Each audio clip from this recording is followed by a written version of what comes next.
তো এবার আমার বরণের পালা চলে এলো। প্রথমে মা বরণ করেছে, তারপরে দিদি করেছে, তারপরে আমি করছি।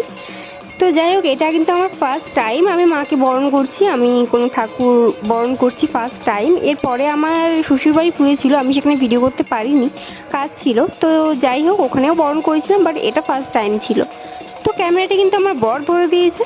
আর পিছনে যে শাক বাজাচ্ছে ওটা কিন্তু আমার মা। আর মার পাশে লাল শাড়ি পরে একজন দাঁড়িয়ে আছে, ওটা আমার দিদি। তো যাই হোক, দেখো মনটা কিন্তু খুব খারাপ করছিল। বরণ করছি সেটা ভালো লাগছে, বাট মনটা খারাপ করছিল, সেটা তো স্বাভাবিক, তাই না? আর দেখো তোমরা শাক, ঢাক, উলুধ্বনি অনেকেই আওয়াজ পাচ্ছ, খুব ভালো লাগছে। তো এবার মা বলেও দিচ্ছে দেখো আমাকে যে কি করতে হবে না করতে হবে, কারণ যেহেতু আমরা ফার্স্ট টাইম। তো ভালো লাগলে লাইক, কমেন্ট, শেয়ার আর সাবস্ক্রাইব করে দিও প্লিজ গাইজ। তোমরা দেখে চলে যাও, এটা ভালো লাগে না, প্লিজ পাশে থেকো, সাবস্ক্রাইব করো প্লিজ গাইজ।